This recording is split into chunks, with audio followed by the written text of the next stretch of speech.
Good morning, everyone. Welcome.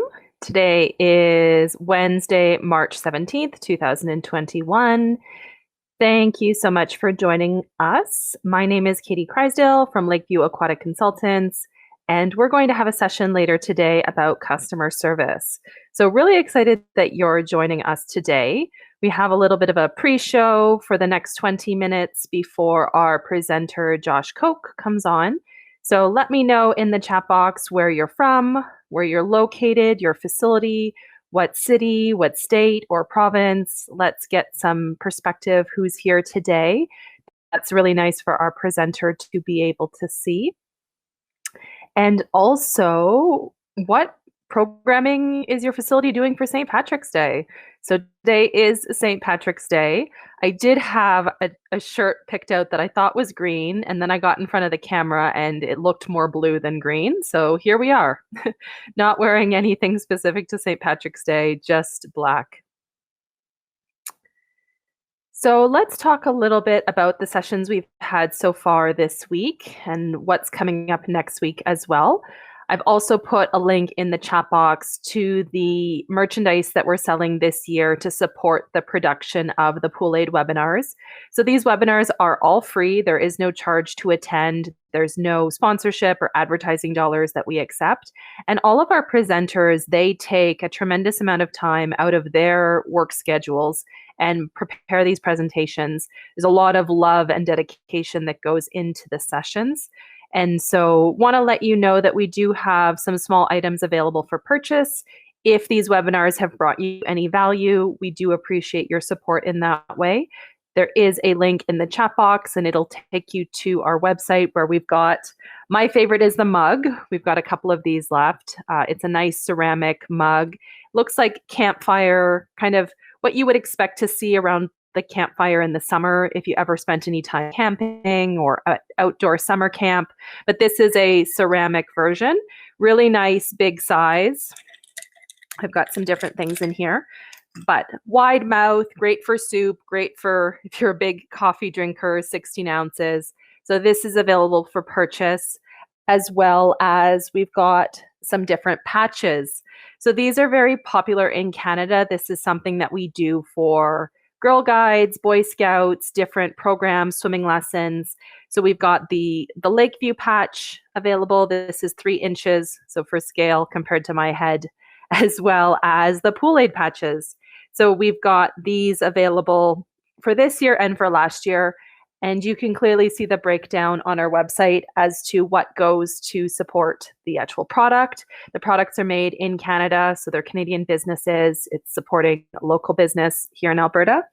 And then we also have the POGs, or the paper challenge coins, as I call them. So this one says Aquatics 24/7, just something you can pop in your pocket, in your change purse, in your car cup holder, whatever that looks like. Really nice kind of thought item to have around. So that's the link in the chat box. As I said, today is Wednesday, March 17th. So let's talk about the session we had on Monday.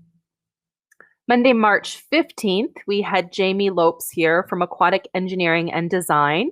He is an engineer of swimming pools located near Waterloo, Ontario.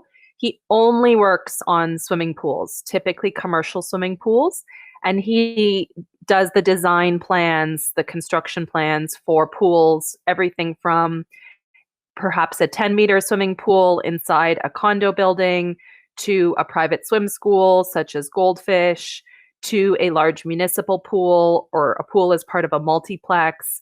And so he works directly in swimming pool design and construction, both new projects, renovations, as well as a legal expert when there is disagreement over the deliverable. So the product didn't work as anticipated or warranty issues. So this session on Monday, Jamie was discussing who's responsible, project gaps in different swimming pool projects. So if you weren't here on Monday, he took us through a high-level overview of some of the different areas associated with swimming pool construction. So mechanical, domestic water supply, wastewater, stormwater, electrical, even things, terminology that I had never really thought of as so loaded, but supply, install, provide. What do those terms mean on a contract basis with either a consulting firm, a construction firm, a general contractor? So that's a lot of what was happening in Jamie's session on Monday. So coming up today in about 15 minutes, we will be talking customer service. Really excited. Today's presenter, Josh Koke, is based in Alberta, where I am also located, and I've known him for a number of years. I heard a related but different talk by him when I first moved to Alberta in 2013 or 2014, and he was a fabulous presenter. He's really engaging, he's really friendly, he's really, really into the material, and I'm very, very excited that he's agreed to present on customer service. The session is not exclusively Disney because it is, Disney is a proprietary business and there's proprietary information, but Disney principles and the training that he's had at Disney University and different Disney customer service sessions are going to inform his perspective on how we as aquatic professionals can really elevate the customer service at our facilities. And I know that for a lot of people that can seem overwhelming because customer service is something that we already struggle to do every day, in the sense that it takes over our lives. It takes up a lot of our time. Mrs. Smith is upset that there's a different aqua fitness instructor this week, or Mr. Jones is upset that you changed the time of lap swim, or Mr. Thompson doesn't like the shower temperatures today, or the lifeguard uniform, right? We deal with that every day, and our lifeguards deal with public relations every day on the pool deck. And so I know, speaking for myself, when I was a municipal aquatic supervisor, I had a tendency to step back and not want to do customer service because we were already having it take up a disproportionate amount of time.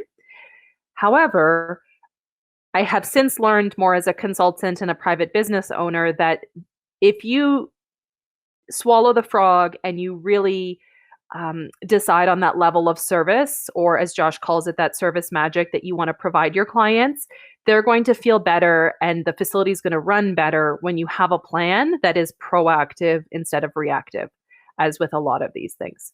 So really excited to hear from Josh a few minutes after the hour, in about 13, 14 minutes. He is a great presenter. Coming up this Friday, let me put a link in the chat box for the session coming up this Friday. It is going to be business lessons from outside of aquatics.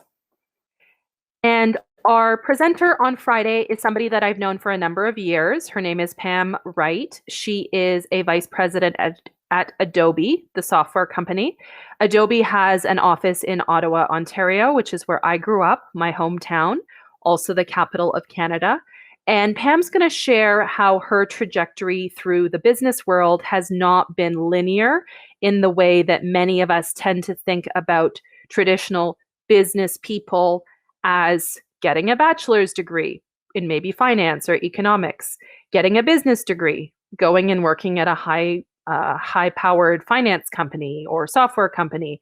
That's not Pam's journey at all. She's going to be sharing her personal experiences and how she took a totally unexpected route to work for this company, and the lessons that she has about the person that she is and how that informs the leader she is. I think you're really, really going to enjoy it. And the reason for the session on Friday is because I do find in aquatics, we have a tendency to be too focused on just aquatics all of the time, or just recreation all of the time. And we lose the forest for the trees without understanding that the swimming pools that we run, whether you're in Arizona or Toronto or Alberta or Norway, the swimming pools that we as aquatic professionals are running are multi-million-dollar facilities with multi-million-dollar budgets that are fundamentally like a business unit or like a franchise model. And how can we understand some of that information from the traditional business world and incorporate that into our our aquatics and our recreation field.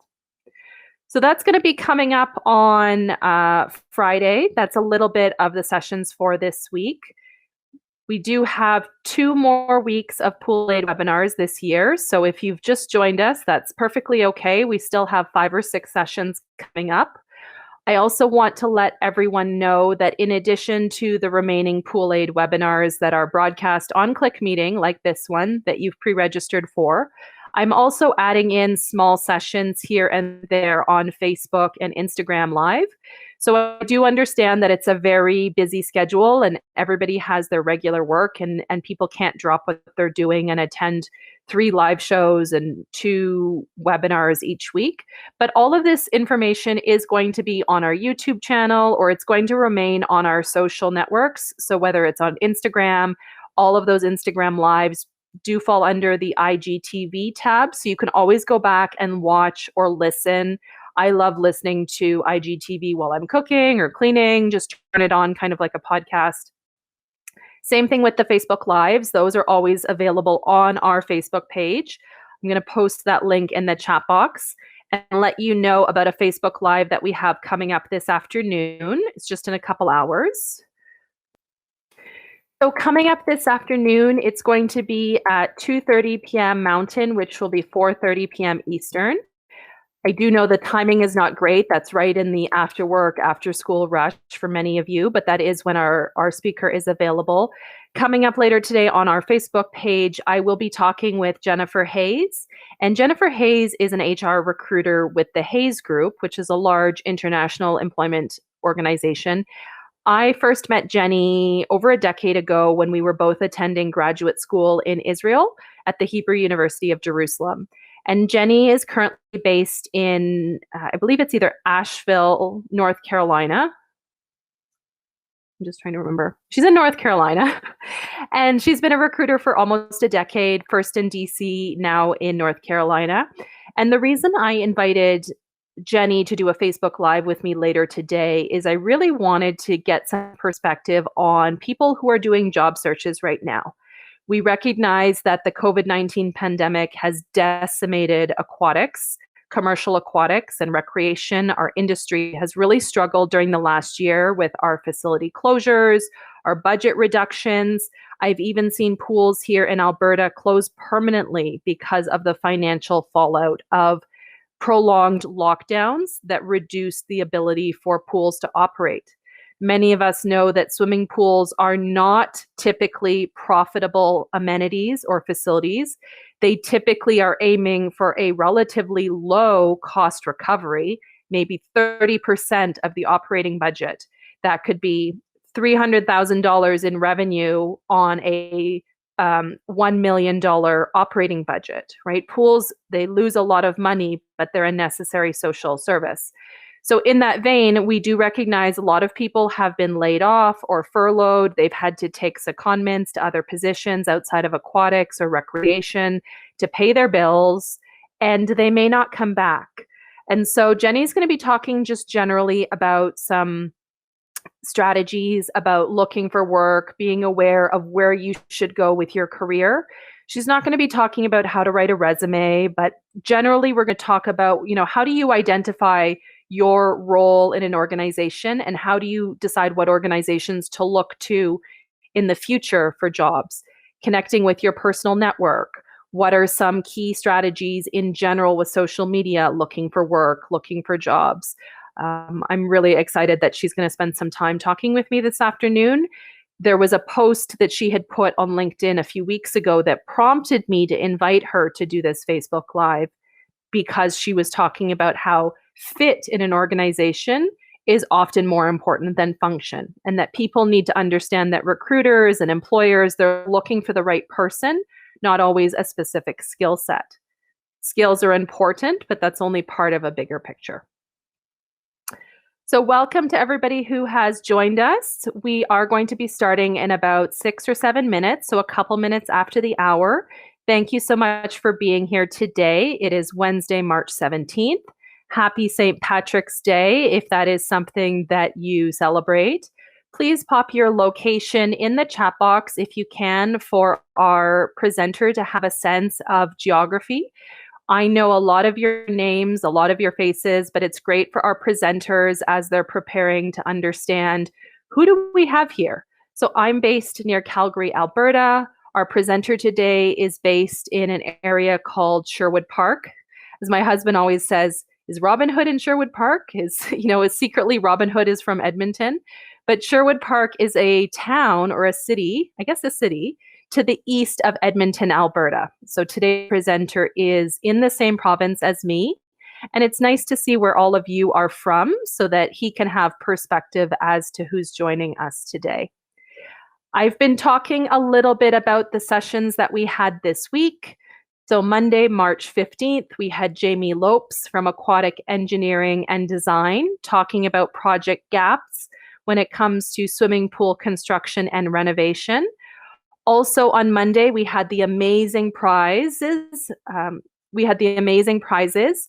had 3 Pool Lab water test kits donated by Water ID in Germany.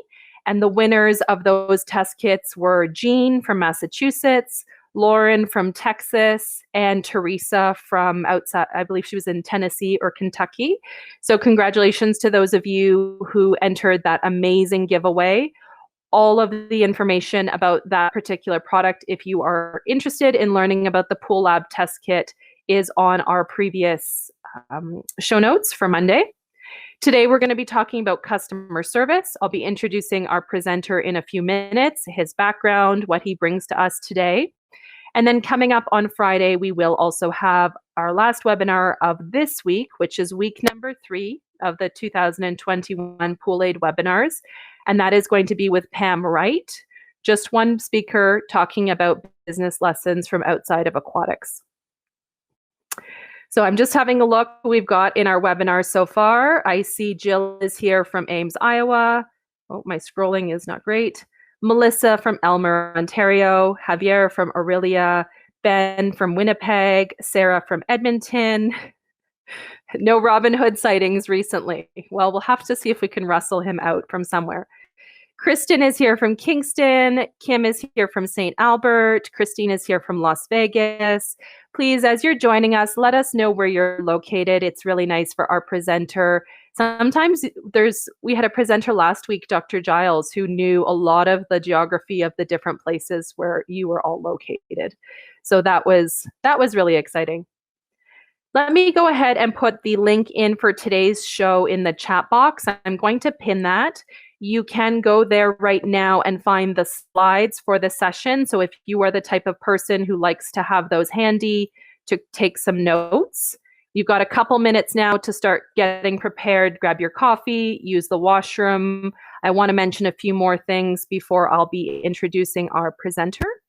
I see Gretna is here from Toronto, Jen's here from Cold Lake, Jody's here from Tucson. Lots of different faces this morning, and we'll see people joining us in the next minute or two before I introduce our presenter. I know for me how many meetings I would miss if I didn't have my phone buzzing and alert 10 minutes before to remind me. I'm sure I'm not the only person during this pandemic where it's just sort of like being in a cattle chute. One thing and then another and then another. And sometimes my brain is not even processing where I need to be. I need my phone to tell me where I need to be. That's my experience. A couple of things I wanted to mention before we get started that are related to today's session is I heard a really excellent podcast just this past weekend, actually, and I recommend it to everyone. It is linked on the show notes for today. So if you're in the chat box and you see where it says Creating Service Magic with a bit.ly link, if you click on that, you will be able to see the bio of today's presenter, as well as links that will be updated after the show, plus the webinar recording when it's available. Currently, webinar recordings are about 2 weeks out. We just started yesterday doing the editing for the first webinar from March 1st. We've had some delays there. So they are coming. They're not being held hostage. This is not some weird advertising campaign. It's just life happens. And so you can look for the first webinar recording to be released on our YouTube channel this weekend. So therefore, figure probably 2-3 weeks to get today, March 17th webinar up on YouTube. So please be patient. It's coming. But in the interim, I do want to mention this podcast I heard this weekend. It's called Business Movers. It's produced by Wondery, who is an excellent podcasting company. They talk about Walt Disney, and it's 5 episodes, about 3 hours total, 30-minute shows. And it was really, really interesting to learn about Walt Disney as a person and his vision for the theme parks. And they talk about how Walt Disney built Disneyland in California first, but because of many of the lessons he learned building that theme park and how people came in, speculators came in and purchased all of the land around his theme park, he could never expand that theme park beyond the size that it currently is. And so when he was looking for his main park to develop what is now Walt Disney World in Orlando, it was not originally planned for Orlando. It was actually planned for a completely different state. I believe it was Missouri. And he got into a disagreement with one of the big beer producers in that state, and he pulled the project completely and then secretly moved to Florida. And it took several years with shell companies to buy all the land and start planning, and then his vision for the theme park. I found it fascinating. Wondery does a great job with the scripts, the research. Highly recommend that if you want a different perspective on Walt Disney. Yeah. So I've kind of filled a few minutes now, and I know Josh has a lot of content. So let me go ahead and introduce what we're doing today so he can get started and get organized. So thanks for being here today. It is Wednesday, March 17th, 2021. Today's session is going to be Creating Service Magic with our presenter, Josh Koke. So Josh is a national learning and management speaker who believes in bringing sound, practical solutions to organizations looking to maximize their employee engagement and guest service programs. Josh has spent almost 20 years working in the recreation field and has spent time as a master instructor trainer and water safety ambassador for the Canadian Red Cross, instructor trainer for the Life Saving Society of Canada, and is the facility supervisor for Strathcona County's rural recreation facilities. So I want to get everyone to give a big welcome to Josh. He can turn on his camera. Yep, and we'll get that presentation up. Perfect. So yeah, let's do a quick audio deck, and then Josh, you can take it away. Hi, Katie. Awesome. Wonderful. You can hear me okay? Thank you so much for being here. Hello, everybody. Good morning. I'm going to try and make this a stress-free morning here and just introduce you to some things I've been learning over the past several years. Just as Katie mentioned, my name is Josh. I come from the recreation world like many of you do. And somewhere along the lines, I got very interested in the Walt Disney Company. I was fortunate. I was able to grow up in a family that was able to go to the parks once in a while over my childhood. But it wasn't until I got my first, grown-up job working as a programmer at a swimming pool and taking my girlfriend, at the time, my wife now, to the park for the first time that I really started to notice it in a different light. For me, the parks had been fun, but it was that kind of feeling in the back of my head that there's something I could learn here that really captured my imagination. Fast forward 20 years later, and I have spent a good chunk of time as a researcher of guest service and employee engagement, and especially of the Walt Disney Company and how they bring service to life for guests in their parks day in and day out, 365 days a year until COVID-19. I want to reassure you, I'm not a cast member for the Disney parks. I'm not here to sell you any timeshares or vacation clubs, and mostly just to use this time as an opportunity to benchmark. All of my information is sourced, and I'll give you the biggest source right off the top if you're interested in this material, in addition to what Katie said from some of the great podcasts out there. The book, Be Our Guest by the Disney Institute, written with Theodore Kenny. is a terrific resource. It's in its second edition, and I believe the third edition is coming out next year. But really what we're here to do today is we're here to answer a fundamental question. And that's, what can I learn from Mickey Mouse? But really at the heart of that, I want you to think three things as we go through this. I'm not going to spend a lot of time going into pools specifically. I get to leave that to you this time. I do workshops where we do dive into a lot of these activities and discussion points, but in today's format and today's reality of internet meetings and virtual training sessions, I'm going to cover a lot of material today in a pretty short amount of time. And then if you're interested in pursuing this further, you can work with the Disney Institute. You can work with folks like myself who do this, as well as get in there and read and read and read. So throughout today's session, I'd like you to ask the question, so what? You could also read that as, who cares? What does it mean to me? And how can I adapt these ideas? And don't worry, there's not going to be a lot of these fast flashing slides, but there are a few. Because at the end of the day, what I've seen happen over and over, time and again, is a company will find a new business idea, a new program, and it's kind of like a fad diet. You know, we get really into it, we lean in heavy, and then a couple of weeks or a couple of months, or maybe if you're lucky, a couple of years go by, and it wanes and becomes another thing that we did.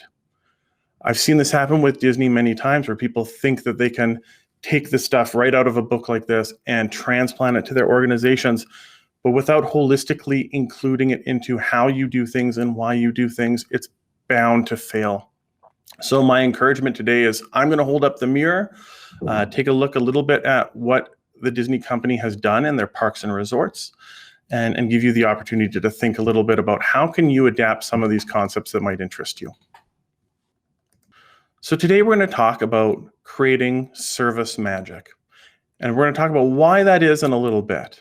But first, it's been a long time since some of us have been able to enjoy the fun and stress that comes with a family vacation. So we're going to engage in a collective fantasy. So I want you to picture this. You're on vacation with your spouse and your kids, and you're off to the Disneyland Resort. And one thing we know about the Disneyland Resort is that most people arrive by car.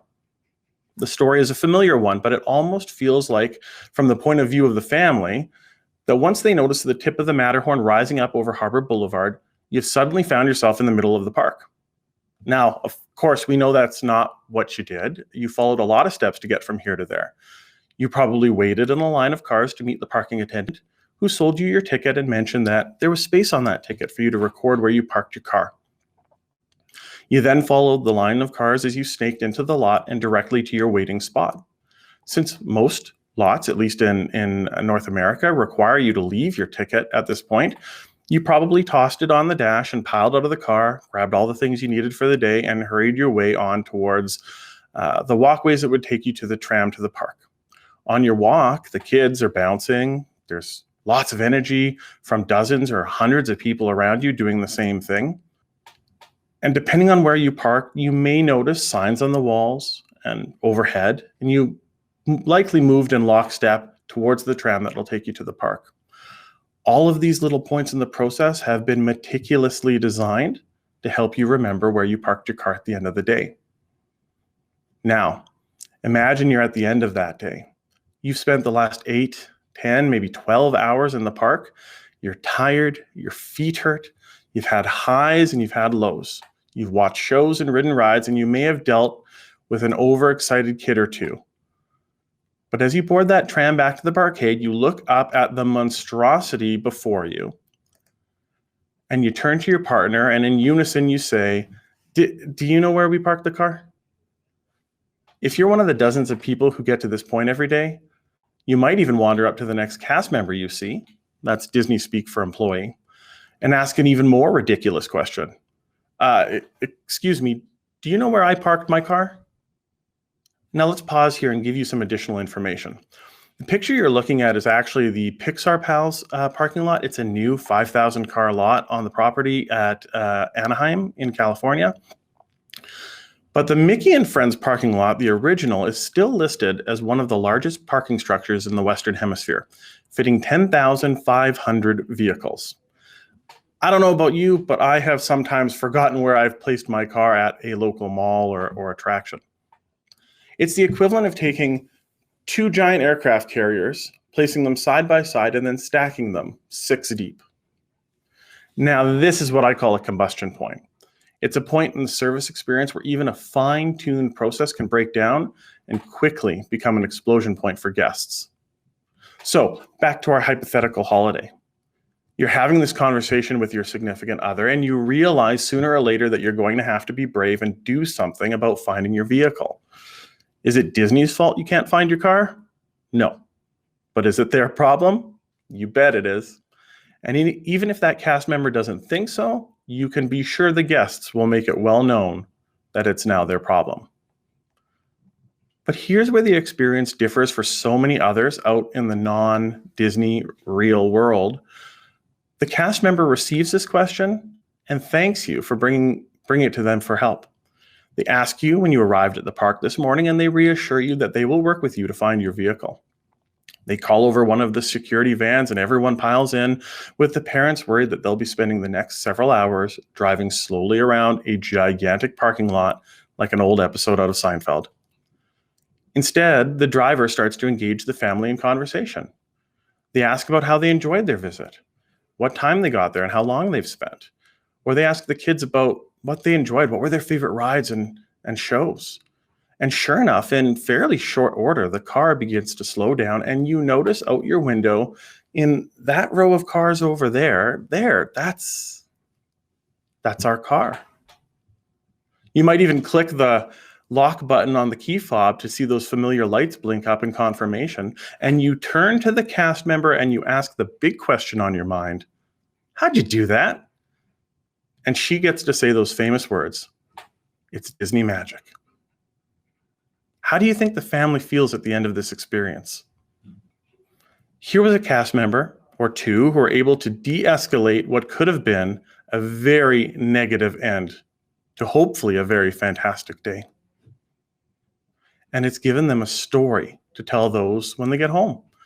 It's going to be the story about the time that Josh almost lost that darn rental car.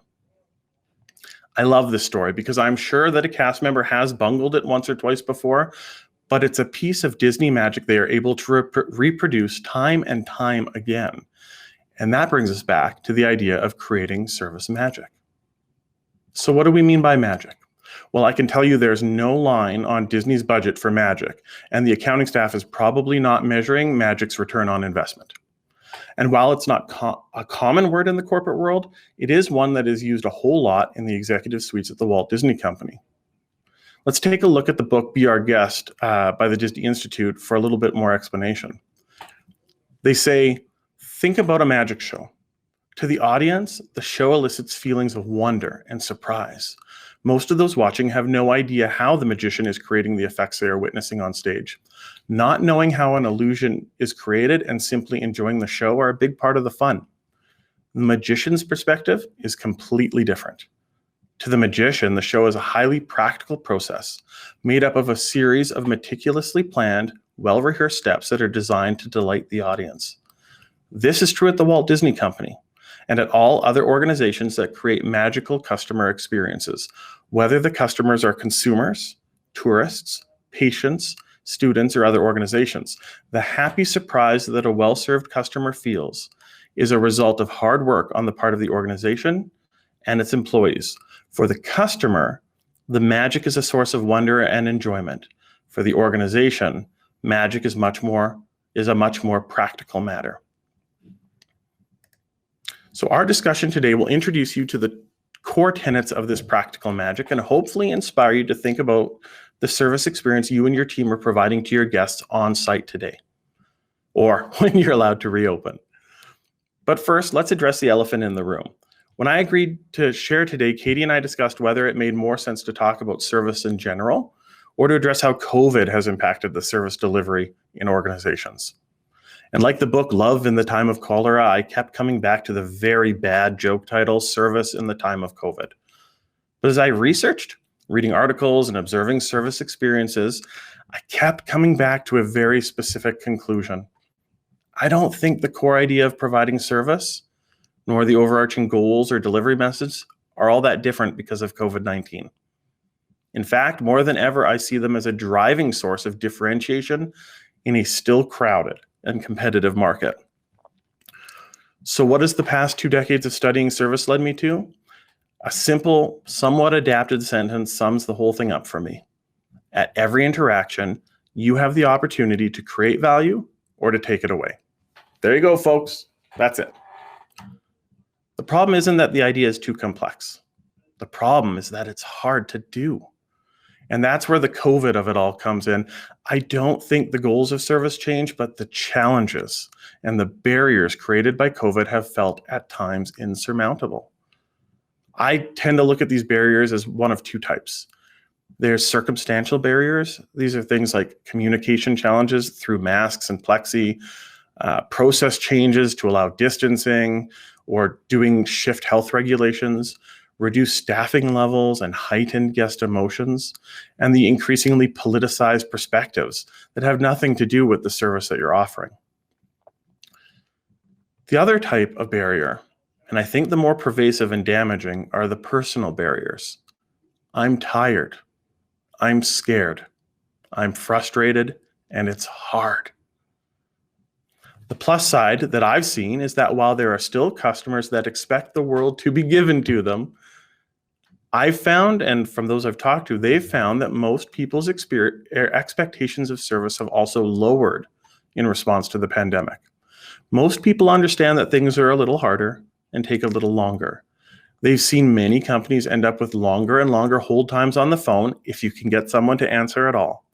And now sometimes the only thing you need to do to stand out is to have someone pleasant at the other end of that call. That's why we're not going to focus on these barriers today, because I think there's a myriad of ways that you can combat them and overcome them in your organization, and I wouldn't think to provide you a one-stop solution. Instead, we're going to talk about the keys to creating practical magic that can position you as a leader in our industry, whether that's pools or other forms of recreation, hospitality, and beyond. So in order to get to the place where we can be confident that our guests are receiving value from their experiences with us, we have to examine 3 important ideas and how they integrate with each other to create that practical magic. Number 1 is who we serve. We need to know who our guests are and what they love and hate about working with us. We need to understand why we serve. This is being clear about what's important to us and ensuring that we are being guided by our mission, values, and goals. And lastly, we want to talk a little bit about how we serve. And we need to ensure that our human resources, our staff, and our physical and virtual resources, our setting, and our processes, how these 2 come together, empower us to serve guests and don't get in our own way. Now, when I do workshops with organizations, we delve deep into these ideas, but in the time we have today, allow me to go over a few of the key concepts. And I do apologize. Normally there's some give and take, some questions and some videos, but we will have some time at the end for some questions for those that want to stay in and get them asked. What do you think are Disneyland's, or you could substitute Disney World as well, 2 most frequent compliments? This is one of those examples where normally I'd ask the group and get some feedback, but I guess I'm going to have to tell you. Typically in a workshop or a session or a keynote, I'll hear things like amazing rides, great shows, fun atmosphere, and someone inevitably, either because they've heard it before or because they've just experienced it and they found it strange, will say, well, the staff are real nice, or that place is really clean. Would you believe that the top 2 reasons guests cite as the reason they come to the resorts, why they would return, and why they would have the intent to recommend them to others, is how clean the parks are and how friendly the cast is? Think about that. It means that Disney can go out of their way and build an attraction like the Tower of Terror for $140 million. They can cram it full of special effects, practical set pieces, creepy music. Oh, I'm missing my pictures. I'm sorry. Creepy music and even creepier bellhops. But what stands out to people, what knocks their socks off, is how clean the park is and how friendly the people are. If you're tracking with me, though, all of this inevitably leads to another question. How on earth do we know this? Well, this comes down to the first major concept in understanding who we serve, and that is the art of listening. Let me put it this way. In workshops, I often try to add as much give and take and group participation as I can to this, but I'll often ask the group whether or not they think I could impress my wife on her birthday, if I really set my mind to it.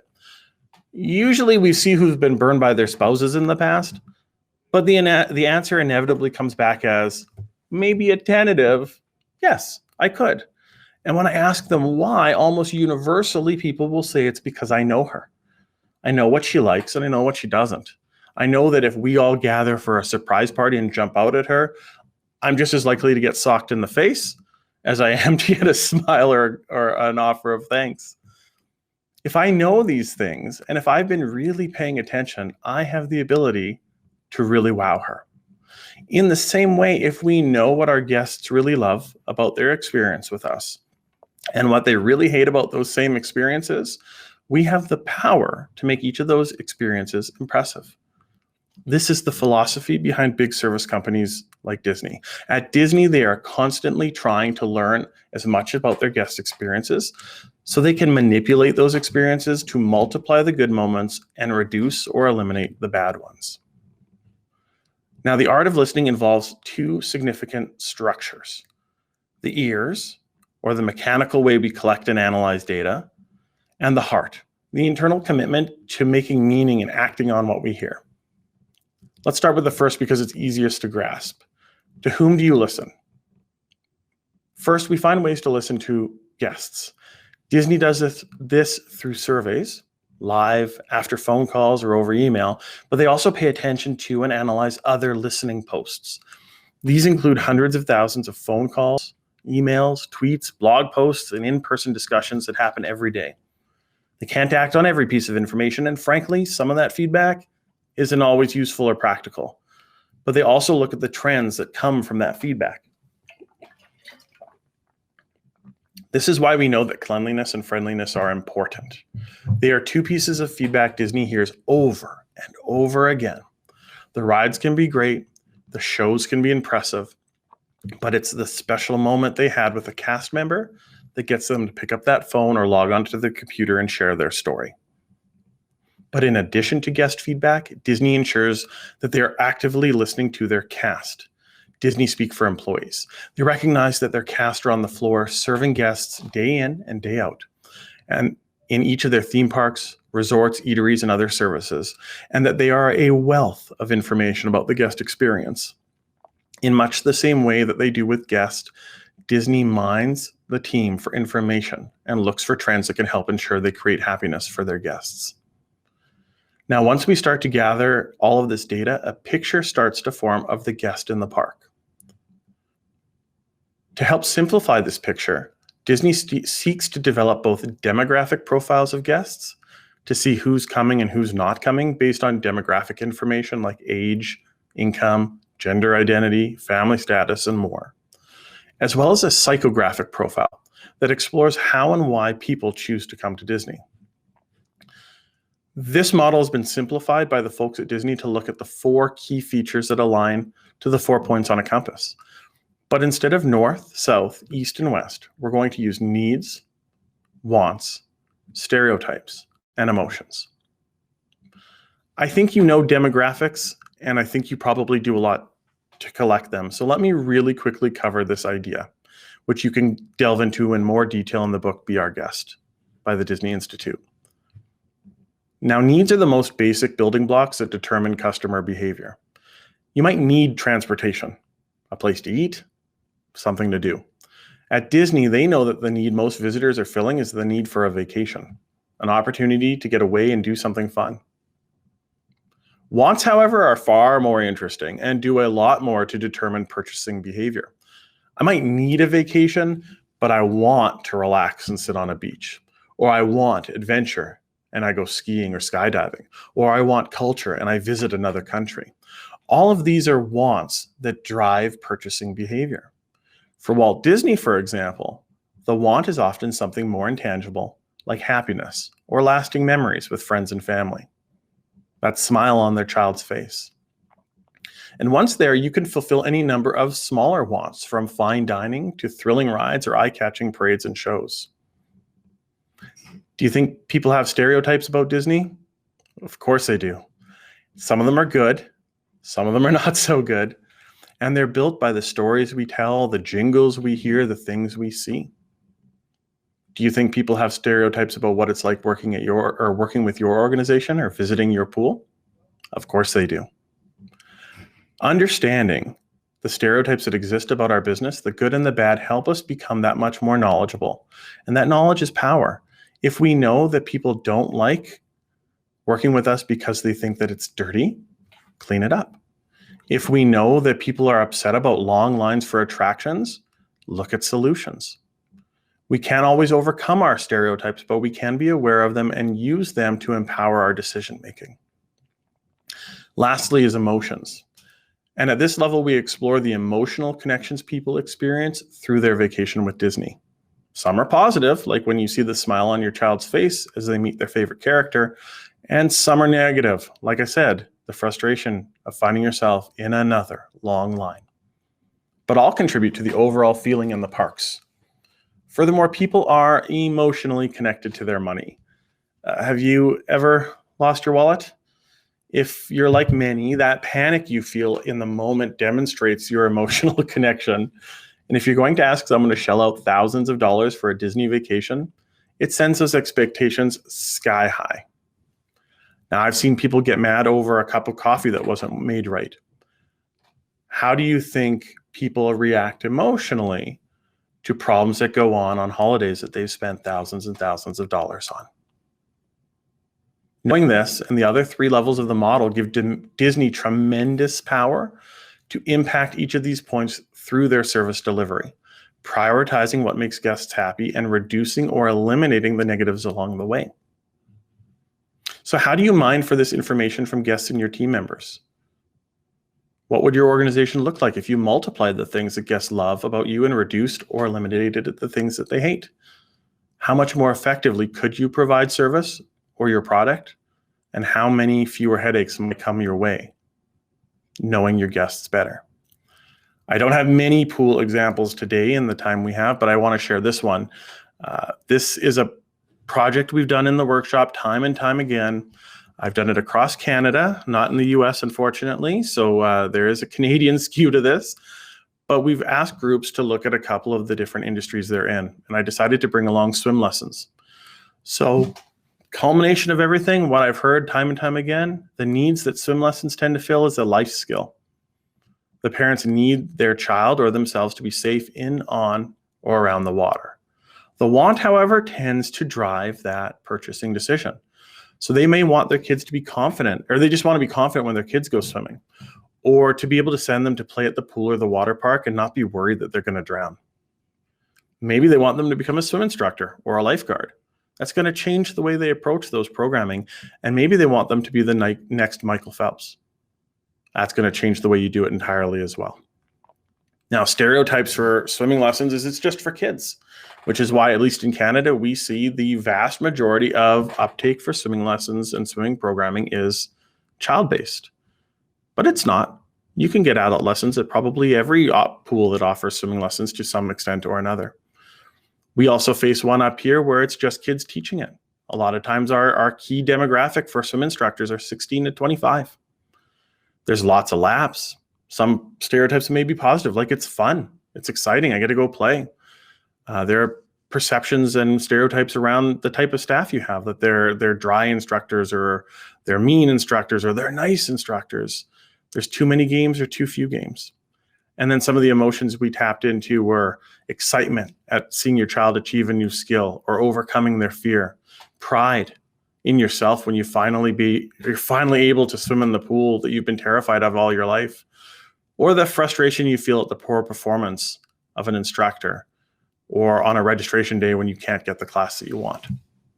This is very practical, and it's something that takes a little bit of soul searching. why we serve.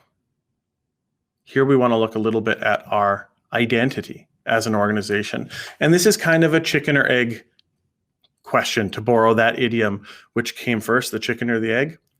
Because most of us are coming from a position of we have existing facilities and organizations and we are in the midst of providing service, I like to start with who. Because in some cases, we've really lost that connection. If you're starting from scratch, of course, you might want to start with this level of why we serve. Author Simon Sinek hit success with a TED Talk in his first book, Start With Why, in 2009. In the book, Sinek outlines his golden circle theory that says every organization on the planet knows what they do, their products and services. Some organizations know how they do it, those things that make them special or set them apart from the competition. But very few organizations know why they do what they do, their purpose, their cause, their driving belief. In the book, he argues that one of the biggest things that sets wildly successful companies apart from their competition is having a clarity of purpose and a larger vision. They start with why. He comes back again and again to the idea that people don't buy what you do, they buy why you do it. He also talks a lot about Disney. For the Walt Disney Company, that why has been grounded in service from the beginning.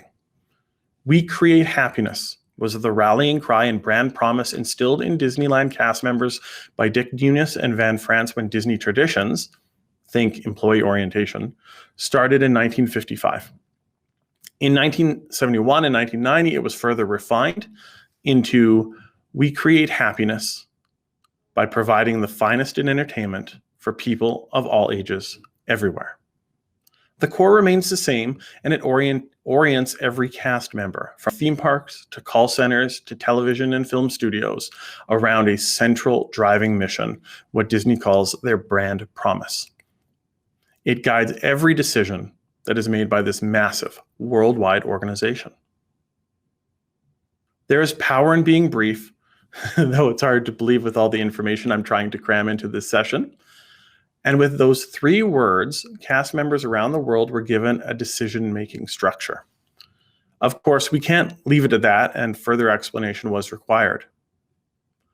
We create happiness, what we do, by providing the finest in entertainment, how we do it, for people of all ages everywhere. For who? It's why you might find thrill rides occasionally at Disney parks, but they're not far away from gentler rides.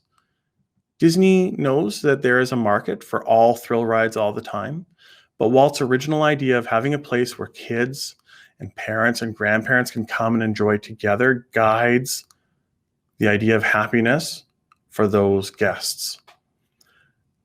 So it decides the type of programming, the type of services, the type of rides we're going to put in a park to make sure that we live up to that why moment. What's your why? What's the reason you get out of bed and turn on the lights and open the doors every morning to welcome guests?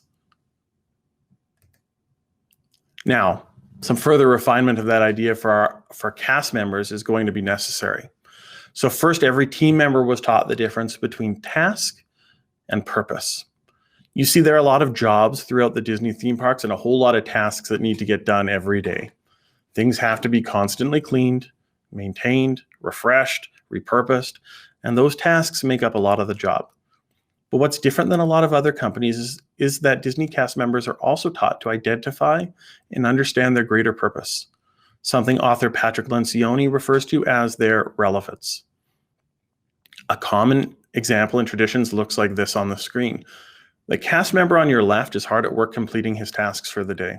He's busy polishing up the partner statue to make sure they earn their reputation for cleanliness. This is important. This has to get done. The cast member on the right, however, is engaged in the greater purpose of the parks and is creating happiness by leading an impromptu parade of children through Main Street, USA. Now, it's a horribly staged photo, but it gets the point across. Both are important. Tasks always need to get done, but teaching cast members about the greater purpose and empowering them to make choices means the cast can react to situations as they come up throughout the day. We can't give them 1,000,001 scenarios and the exact answer to every single one. But we can empower them with the right tools to make decisions. In a similar way, supervisors need to attend meetings that take them all around the parks. But even though they may travel through the parks in their business casual dress, they are always wearing a name tag and they are always open to being stopped by guests. And it means that sometimes the meeting comes second to taking that picture and having that couple of moments chatting, because it contributes to our overall purpose. For many of us, it would be easy to say, that person over there, they'd be the one to help you. I'm in a rush, I gotta go. But that intrudes on that experience for that family. And so cast members are expected to take that extra time getting to where they need to go if they're traveling through the parks. And they're expected, when they come into that meeting late and they say why it was there, they expect to get smiles, congratulations, a thank you, and not chided for that decision. Now, you think this might create a lot of confusion, and some days can probably be pretty hectic, but the company celebrates the opportunity to get things right for guests. Lastly, in this section, I want to talk a little bit about providing cast members what Disney calls their 4 keys to guest service. The other way you can think of this is providing your team's service standards, expectations that guide the service delivery. I'm shocked at how many metrics and descriptions we have to providing tasks in our organizations. And then often we say, okay, yeah, and go provide really good service. Thank you, goodbye. It's like setting someone up with a bow and arrow to do some archery and not giving them a target to shoot at. You're going to end up with some arrows in some pretty unusual places. These service standards help set that decision-making framework around we create happiness to help guests prioritize what's important, no matter what the weird situation they find themselves in. Now at Disney, they're very, very prioritized. And these service standards are safety, courtesy, show, and efficiency. Ordered in strict priority, these service standards finish that framework and they help guide cast decisions. I'm going to use this quick example from something my wife and I got to do many years ago. We were chatting with some cast members and we were asked, how would we like to be part of the Jungle Jammin' Parade at Disney's Animal Kingdom? Now, we're not special. This was something that happens to when this parade was on, happened to a couple of families they'd find throughout the day. And we were just lucky to be in the right place at the right time. And here, let's zoom in for you. A couple of things you'll notice is that we're popped up onto the parade float. You can't see it, but we are seat belted in. And we're going to talk about these in order. So safety, we're seat belted in. Now, before you start to have serious doubts of who I am as a person, we did not come in these vests and Mickey ear hats. These were given to us as part of the show. The hats I bring up because these were another safety feature. These are actually approved safety helmets that we were provided, as well as ear protection, which at first, being someone who played in punk bands and stuff like that younger, I'm like, I don't need any hearing protection. I've already lost part of it. I can tell you after 5 minutes of hearing the same 30-second loop of music at blasting speed, at blasting volume behind your head, you start to need that hearing protection or you're going to start to go crazy. Furthermore, there's ramps up to the cars, there's handlebars, there's all sorts of things to keep us safe. Safety is number one in the service standards because if I'm clumsy, if I was to fall out of the car, they would not roll over me and keep going so they could hit their marks for the rest of the parade. They would understand that the parade would have to stop. They'd have to deal with me, sweep me up, take care of me, get me out of the way, and then they could keep going. Safety trumps everything at the Disney company. If you and I have to plan for 1 in a million kind of statistics, Disney statistics are not on their side. They have to plan for 1 in a billion. And so if there is a safety issue, it has to be dealt with first. Secondly, there's courtesy. The cast members, from the ones who asked us to the ones that got us set up in this situation, exemplified courtesy.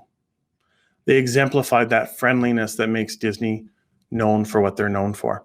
And they welcomed us. They provided us courtesy through their setting by having lockers for our stuff we didn't have to carry with us. They were friendly, they were kind, they were smiling. They provided us washrooms to use before we went. And they even had someone taking photographs like these so that we could have that little memory of our experience.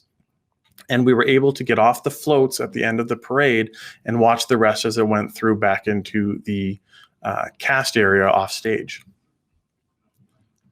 We were asked to be part of the show. So the parades, the performers are all top-notch, amazing, excellent team members, as well as the setting of the parade with the costumings and the floats and the special effects are top-notch. But as, weird public people, we were asked to participate and play a part in the show.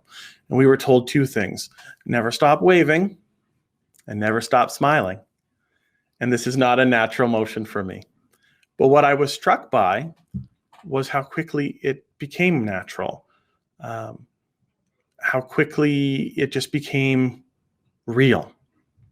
There's a great TED Talk on smiling, as well as the theory from Charles Darwin that the facial feedback response theory, essentially fake it till you make it, that simply the act of smiling will eventually start to change our attitude towards something. And what struck me is, as I got off the ride, the family behind us was a mom and her two kids, one being a teenage boy. And he says over to his mom, and he was not happy about this when we were told originally to do this.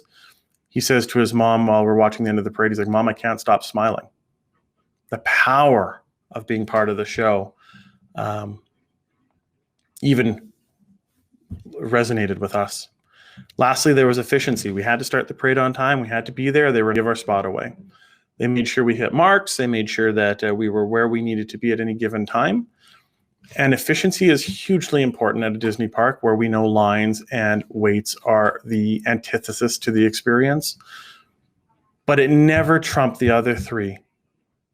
It's like on a ride, you could choose to, you see someone coming up that has maybe some mobility issues or is an older person and is moving a bit slower. You can choose to slow down the ride and get them on safely, even though it impacts the show a little bit, or you can leave them to fend for themselves and see what happens.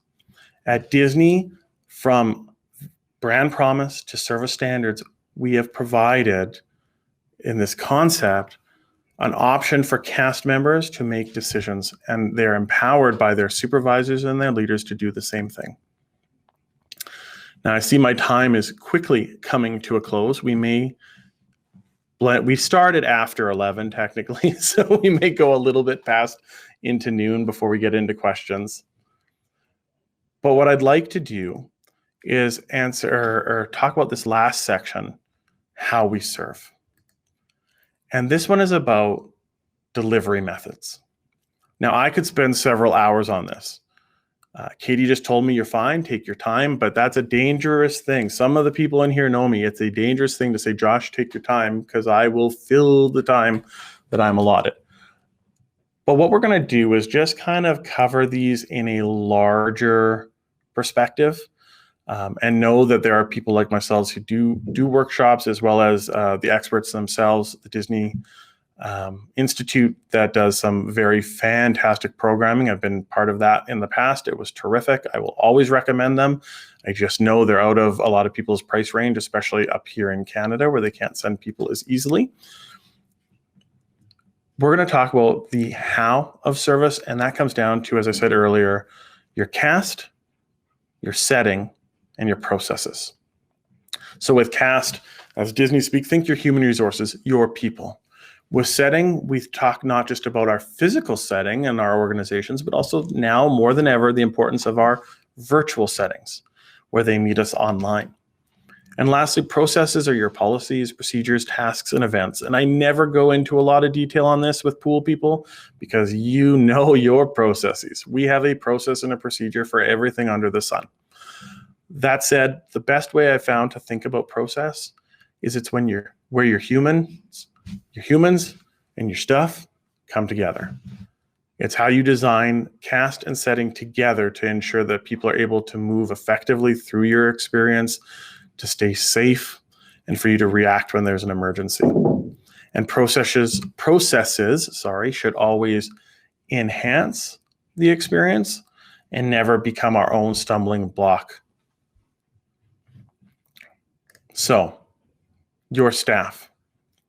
As I mentioned before, if I was going to distill the several different points that I have about the magic of cast into one thing, it would be this idea that your team has the opportunity at every interaction to create value or to take it away. At Disney, they choose to try to teach people to create value. And that's why you see so many wonderful, fantastic moments that happen throughout the park. So you've got some of my favorite family photos. And the cast are well trained, both the face characters like you see here, as well as the more masked characters like Sophia or Mickey Mouse. Now, just in my life, I've seen these opportunities to create value in the lives of the families and guests at the park. And this is a perfect example. Actually, all three of these are perfect examples. This Tinkerbell, our firstborn, Quinn, we brought her and we did this cheesy thing where we would put them in the little costumes for some of these photos. And so Quinn, as you maybe can make out on that photo there, is dressed up like Tinkerbell. And this Tinkerbell took every opportunity to get very excited about that. And while it may have been completely disingenuous, it felt real. And Quinn's eyes, even at just around 1 year old, they're just under 1 year old actually, lit up seeing her. I know a lot of the cast members, when they see babies coming, they get a little nervous because it's not always going to react well. Ours thought they were gigantic cartoons and teddy bears. She didn't even mind Beast or Sully from Monsters, Inc. And her eyes lit up. And this Tinkerbell made these moments count. Princess Sophia here was about to rain, so they had moved her and some of the other Disney Junior characters. And my wife noticed them off to the side, and there was no line, so we went over there. Now, normally cast members are taught a number of things to value these experiences. And as we said, safety, courtesy, show, efficiency. Efficiency is important, and when you have hundreds of people waiting in line over the course of an hour, there's a lot of emphasis on moving people through these queues very quickly. That said, it doesn't trump the show, and cast members are taught certain things like they never break a hug first. They wait for the child to pull away. They ask questions that engage them without starting lengthy conversations. But this was a different moment. No one was here. It was weird. And our little one, again, dressed up like Princess Sophia herself, the cast member portraying Sophia acted very excited about this and then chose to take a few minutes to play with our daughter, including, as you see, getting down onto the ground, sitting down with her. They think to play patty cake or something. Jake from Jake and the Neverland Pirates wandered over and he started fooling around with them all. And as their parents, it was such a nice moment to see our kids' eyes light up. To the cast member, it's just what they do. It's just part of their everyday. But for us, it was special. For Quinn, it was special. Another way it was special when Disney keeps enhancing the show with their cast members. For a while, Mickey Mouse, they were testing out Mickey Mouse who talked, who looked and responded to people. And again, seeing the eyes bug out of my daughter when he says her name and she runs over and hugs him and he talks to her is something that I will never forget. I've often said this with staff members in the organizations I've worked at in this way. You don't know who's coming to see you. Now, if you're at a local pool or rec center, you might know some of your regulars' names and a little bit about their story, but you don't really know them more often than not. You don't know who comes from situations where they're comfortable at school and they have lots of friends, or they come from homes where they're loved and valued and cared for, or work situations where they feel important and like contributing members of the team. And you don't know the people that come from situations that they're abused, whether that's mentally or physically or emotionally.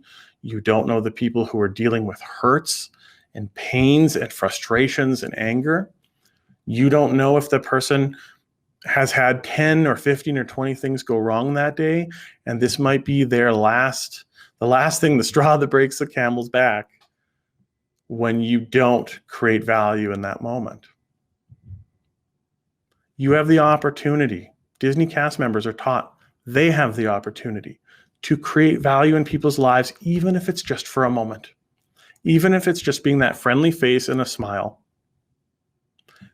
Because sometimes, and we'll talk about a specific example later, you can change somebody's life just by being that place that's safe for them, that's welcoming them for just a moment. It's something I take very, very personally, and have always done so with what I've tried to do in my life as a professional in organizations. It's something I've spilled into my home life, and it's something that's so exciting to see Disney do. It's so exciting for me when I get to see cast members, because I know what I'm looking for, and a kid drops an ice cream cone or a bucket of popcorn, and while the parent's frustrated and dealing with that, the cast member has come around and offered them a new one. And that look of relief, and said, don't worry about it, we'll clean this up, you go and have fun. Trust me, lots of cast members miss that opportunity. Like I said, I know what I'm looking for, and I see those opportunities missed time and time again when we visit. But when you see it happen, it's just such a special thing. How do your team create value for your customers day in and day out?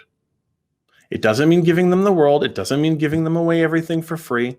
It's about valuing those moments and thinking, how can I make this moment count? Next, I want to talk about setting.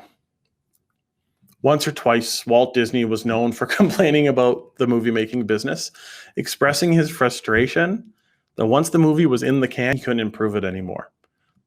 I've done a little bit of stuff with audio-visual. Normally, like I said, I do a lot with video and some of these kind of presentations, and I see all the little details that drive me nuts.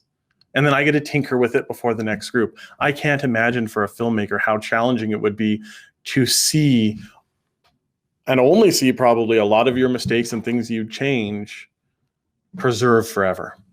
And so with Disneyland, he saw an opportunity to keep plussing and improving the park. So he designed it with his team, other Disney animators, with a storyteller's eye. He wanted the setting of the park to reflect the story he wanted to tell. And the worst thing that it could do is distract people from the experience. He wanted a guest to be able to stand in the center of the park, turn around in a circle, and not be distracted by the outside world. These distractions he labeled as intrusions, and he was meticulous about trying to overcome them.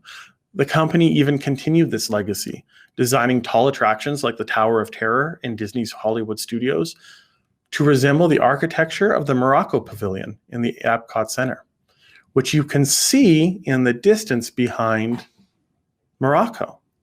So the backside of the building was designed and colored with a similar look to see a blending as you look into the horizon. Walt said that Disneyland is like Alice stepping through the looking glass. To step through the portals of Disneyland would be like entering another world. With movie making, with his movie making eye, he designed his setting to be like a living, breathing film. And that's how you enter the park.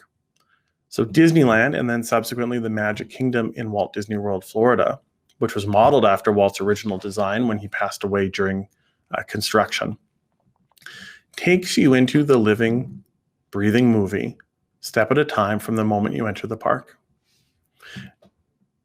First, you enter through ticket takers, like you're about to see a film, and you walk towards the entrance, cleverly hidden beneath the Disney Railway, which makes you go down into a little bit of a tunnel.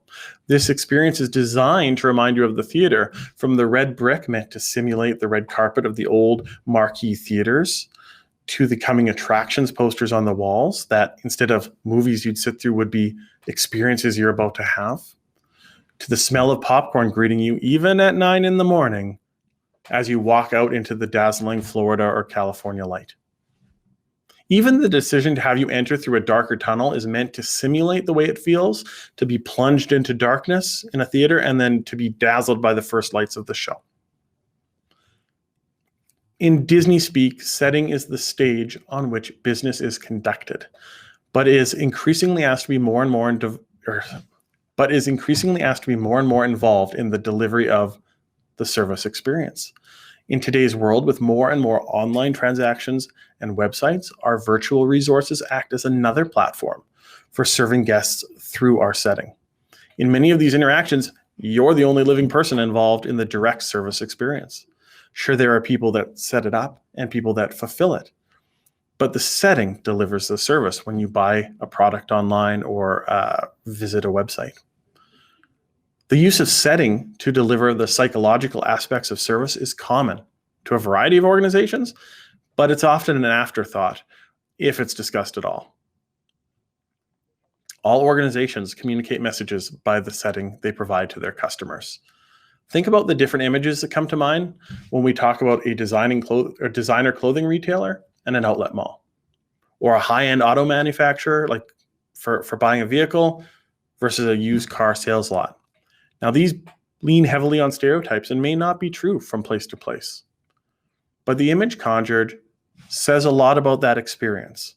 It tells us that the experience feels different in a variety of ways, even though you're buying the same product, whether it's clothing or a vehicle. And it can have a tremendous effect on the price of that product or service. Now at Disney, not only does everyone walk the talk, but everything does too. Everything speaks, goes into the research, design, and implementation of even the most mundane things. For example, I'll often tell people that Disney has a reputation for studying things and partnering with prestigious schools to better understand human behavior. One such discovery came in the form of trash cans. Yes, if you ever saw someone taking pictures of trash cans at a Disney property, you might have seen me. Walt wanted the parks to stay clean. That was a big part of why he built the parks in the first place. And we know now, hindsight being 2020, that is one of the major drivers of people's choice to come back again and again. With an average of 52 million visitors each year, Walt Disney World can produce a lot of garbage. Now, a study was launched back in the day to determine how long a person would carry a piece of garbage once they're done eating or drinking something before they would discard it as litter, and Walt strategically set garbage cans slightly under that amount. And that's why you can find garbage cans every 30 feet in any of the Disney parks worldwide. Knowing that so many garbages would be an incredible intrusion of smell and appearance, Walt also wanted to ensure they became part of the show instead of detracting from it. He commissioned both artistic designs, some simple, like the ones you see here, as well as some much more elaborate, including one that can drive around in Tomorrowland and talk to you and thank you for giving it your garbage, as well as the actual development of the design of the garbage can being covered with a swinging lid to maintain a clean, sleek appearance and keep in some of those smells. Now, these kind of garbage cans are ubiquitous nowadays, but Walt's team were the ones that designed these style, as I found quite fascinating. I didn't know that. But he never patented the idea because manufacturers told him they were useless. Now, I'm going to skip over a slide here in the sake of time, but one last quick example involves the use of appealing to all five senses.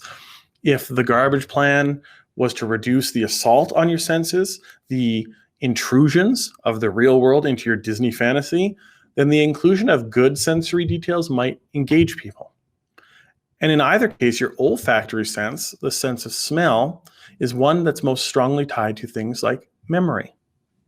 It also helps with the world building of rides and attractions, instantly reinforcing what you're seeing with your eyes and hearing with your ears. Here you see the Candy Emporium, the Candy Palace on Main Street, USA in Disneyland. There's one like it on the other main streets across the globe. And what many guests don't think too much about are these little guys just above ground level.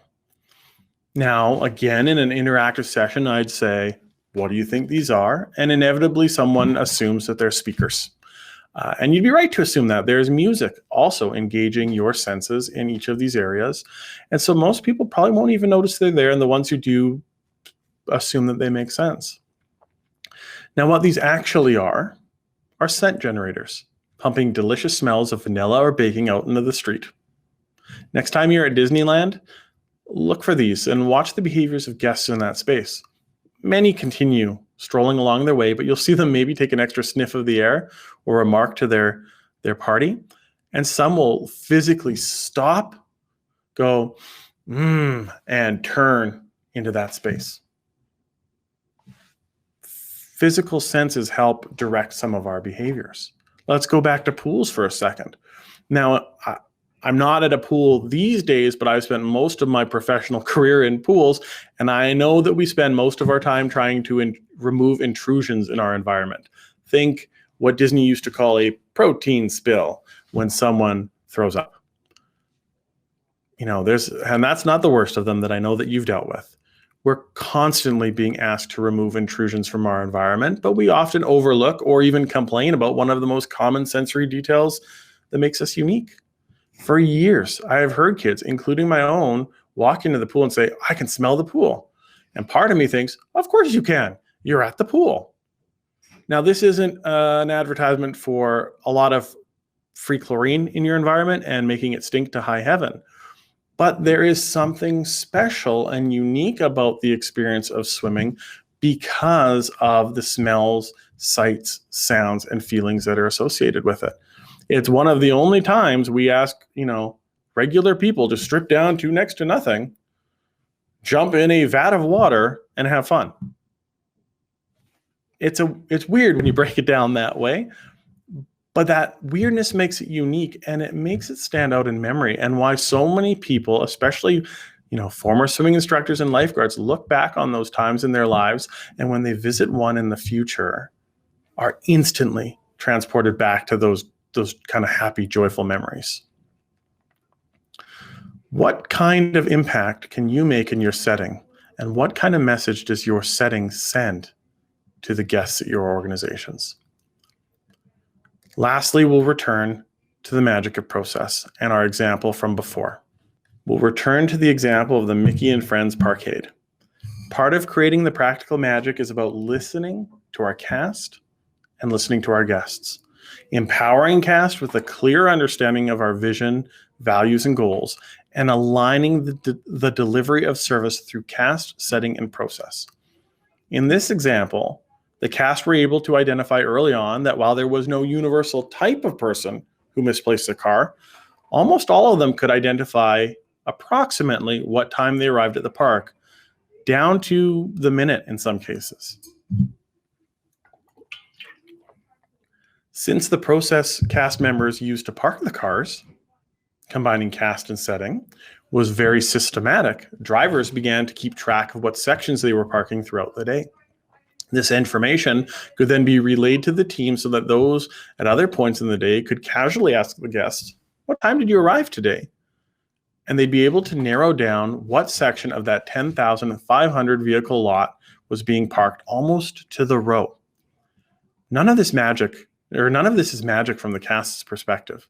It is the result of a good process, hard work, team communication, and a well-worn series of steps. But to the guests who can't see behind the curtain, it's surprising. It's magic. And when that family goes back home and are asked about their trip to Disneyland, they'll start telling the story about their day and probably ending up sharing this part as well. What does it cost Disney? Nothing. But it's a really good story and leaves an impression. Now, what about all those people who don't lose their cars? The process involves a number of points to remind you and link to your memory your trip. Now, some people were good and they listened. So they got that tag, and if it's kind of small on here, but you can see there's a spot there where it says lot, Woody, Buzz, Jesse. This is the Pixar Pals lot. Section 1, 2, 3, 4, 5, 6, 7, A, B, C, D, E, F, G, and then aisles numbers. So you could circle or mark whatever it is on there. I'm known for taking pictures with my smartphone of where it was because I know I'm not going to remember. But say you did forget. As you walk through the lot, you're going to see these lovely signs everywhere on pillars, on walls, even on the buttons of the elevator. Now, again, Disney surveyed and studied things ad nauseum, and they worked with a school to determine what are the best ways to stimulate memory. And they found that different types of people often fit into different categories. Men were most likely to remember the number. Women were most likely to remember the color, and children were most likely to remember the character. If I recall, even the study went so far as to say that like college age people would remember the name written on some of that stuff. Now, this isn't a hard and fast rule, and if you don't fit that, that's great. It doesn't matter. What the idea is we're trying to provide, Disney is trying to provide, I should say, a number of different ways to stimulate memory. So if you're a grown-up and you remember the character, awesome. That's one less thing that we have to figure out. So even if you can't remember where you got that car from, you know to go looking for Goofy. And maybe one of the other people in your party remembers, oh, we were a 5 something, 5B, 5D, and you can work it through from there. The process brings together our human resources, our guests in the park, our staff, and the physical resources, and makes that visit effective. Process problems, remember, might not be your fault, but they're definitely your problem. So how are you dealing with processes that don't work? Why do you still have them? Your process should enhance that experience of providing service and providing the experience to your customer.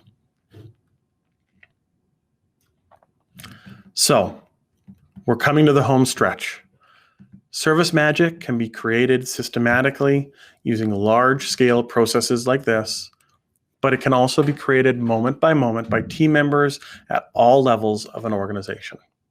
Remember what I shared earlier? For me, excellent service will always come down to making a choice at every interaction between creating value for someone else and choosing not to.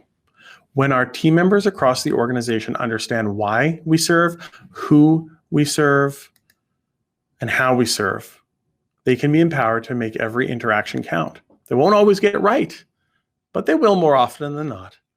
And sometimes they can get it really right. So let me finish with a story. This lovely little picture of Darth Vader, and actually I'll go to the next slide as well. There's a number of kids that found this one online, so all credit to wherever it came from.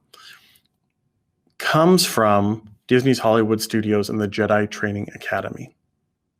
Now, the Jedi Training Academy is a cute little show that goes on several times a day where kids get to learn from Jedi masters about the art of being a Jedi. And then at some point they get to fight their greatest fear, which usually takes the form of either Darth Vader or in more recent versions from the new films. But this is a story about a little boy. And it was shared, I think originally through HuffPost, but on a personal blog, and it has circumvented, or it's gone through and across the world. Josiah was 8 years old, has autism, and doesn't always communicate with those around him. But he loves anything related to Star Wars. And when his mom, Sharon, found out about the Jedi Training Academy for their upcoming Walt Disney World vacation, she knew it'd be something he'd love. I want to do that, he said. I want to fight Darth Vader. Now, as Sharon described in her blog post, Josiah made it all the way through the academy setup. This was shocking to her. He is not a particularly, or was not at that time at least, a particularly communicative young man. And she knew he was going to be asked questions. So she grilled him and she trained him and said, they're going to ask you how old you are. And how old are you, Josiah? And he would kind of mumble, oh, I'm 3. And they're going to ask you to do some things and you're going to do them, right? He says, okay. When they got to the line, they went through the process, the selection process. Josiah went above and beyond. Before the person finished asking, how old are you? He's like, I'm 3, I'm 8. He was that excited. The whole day was about, when do we get to do this? When do we get to do this? When do we get to do this? And mom and the family are trying to enjoy what we're doing. And it's coming. It's after lunch. Have we had lunch yet, Josiah? It's coming. He surprised mom with his willingness to interact with cast members, asking him questions. But not even the Force can stop a Florida rainstorm. And when it rained, the theme park employees announced that the outdoor event would have to end early. Josiah was crushed, and Sharon worried that the vacation was ruined, that her son, who had shown signs of interaction, would retreat back into his own private world for the remainder of the trip. That the one thing he had pinned his vacation on was gone, and that he wouldn't be able to let it go. This is autism, she writes. Nothing we can do can ever get him back on track once he derails. I locked eyes with you Mr. Jedi Master. Do you remember? I was crying like a blubbering dummy. I motioned for you to come to me. You stood there and you looked around for a second. I motioned again and you took a hesitant step my way, then another, until we stood face to face in the pouring rain. He's autistic, I choked out. This is all he's talked about all day. Is there anything you can do? Meet me around the side there, you nobly said. Kudos to staying in character, by the way. We made our way around the side of the stage amidst a sea of parents, kids, and cheery cast members, and there you were waiting all Jedi-like in an alcove, waiting for Josiah. You then made a grand presentation to him and gave him Darth Vader's lightsaber, autographed by the Dark Lord himself. Say what? Josiah was in awe. You gave him the moon, Mr. Jedi Master. You fixed his day, his entire vacation. You got him back on track. I couldn't help but cry, and I'm crying now remembering your generosity of spirit for my little boy. You easily could have thrown your hands up when I motioned for you. You could have pointed to your character handler and shrugged a fake, I'm sorry. You could have simply ignored me and turned your back, but you didn't. You may not even remember this moment. It was small for you. I would be remiss, though, if I didn't fully explain to you, Mr. Jedi Master, that you made a ruined moment beautiful. Thank you from the bottom of my heart. We spent the rest of the night jumping in puddles, riding rides, enjoying the nearly empty streets of Hollywood studios, and watching Fantasmic. Now, I've told this story many, many times, and it still chokes me up a little bit. What did it cost Disney? A $10 toy? And frankly, it really isn't even about the toy. It was the team member who took a ruined moment and made it beautiful. This kind of magic only happens when your team is intimately connected to your mission and empowered to serve others. Yes, it's got the trappings of Disney. We don't have that in our organizations. Weather was the barrier in this story. COVID is the barrier in ours right now. But I truly believe that a team committed to creating personal, memorable moments for guests will always wow customers regardless of the barriers in our way. So I want to end here today with a challenge to you. Go create magic in your organizations, one person at a time. That is the end of our session, but I believe Katie has a plan to do some Q&A, and I will do my best to not embarrass myself. All good. Do you have a communication slide you want to post, or should I move us over to bigger video? You go ahead. Okay. Oh, sorry. I guess I do, but that's okay. No worries. You don't want people to contact you? Oh, no. As I like to be alone. Okay, I'll say really quickly then, special thanks to various sources, Walt Disney Company, and the various rules in place that allow me to talk about this public company, the Disney Institute, who is a fantastic resource for you, as well as their book, Be Our Guest, and several of the other books that I've mentioned along the way. If you are ever interested in contacting me, I can be reached, and Katie has my contact information. I do sessions about Disney, but I also do many that have nothing to do with Disney, specifically in terms of managing for employee engagement and creating value through service, swim programs, and team building. There you go. Commercial done. No, I think it's valuable for people to be able to know where to find you. Not that I think you're too difficult to find on Google, but I heard you speak, Josh. I was saying at the beginning of the show several years ago at the Alberta Red Cross Water Safety Conference. Can't remember where that was located, but essentially there was some threads of Disney in there. And I remember being so inspired, just like today. And I really appreciate a talk that has a good focus, right? Because we have clear strategies and clear ideas of where to go. Let me just move us over now. So anybody who has any questions, please feel free to pop those into the chat box. We'll get to those. I do want to make a couple comments of things that really, really inspired me, and I'm sure for other people too while you were talking, Josh. Definitely the Disney resources, there's so much out there. Anybody can do a deep dive on YouTube, getting some audio books or some physical books. Once you start Googling the Disney Institute, Disney University is a book that I linked on the show notes that I've partially read.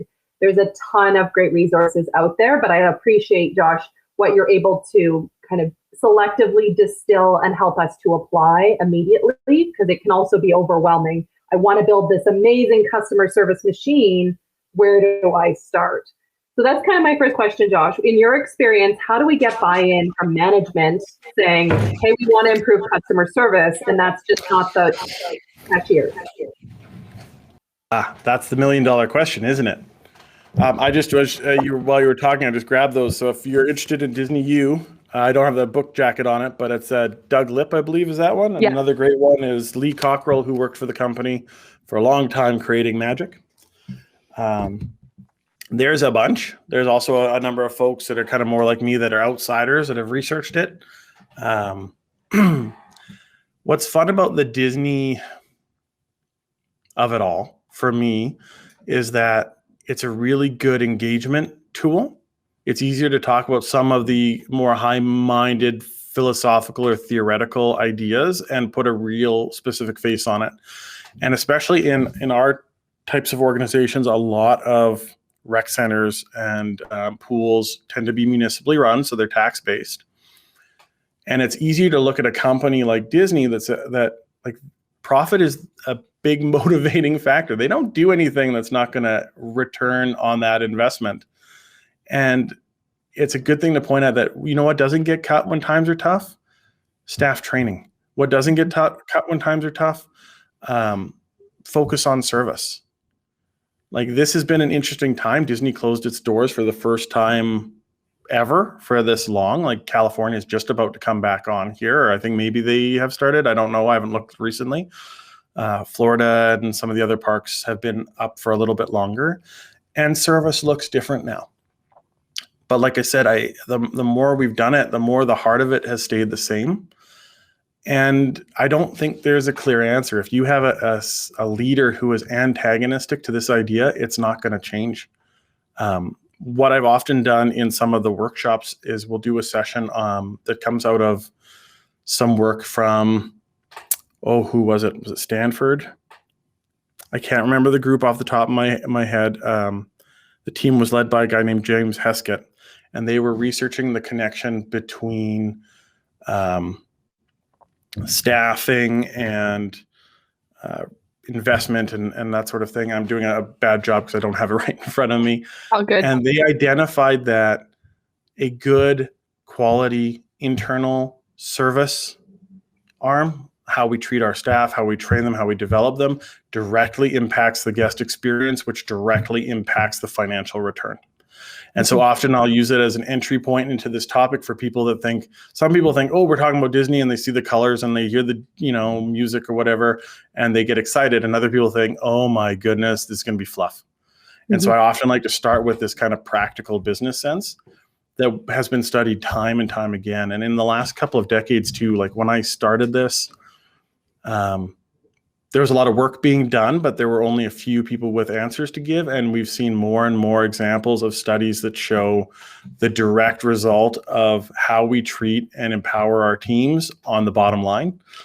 And that makes those dollars and cents and black and white people very, very,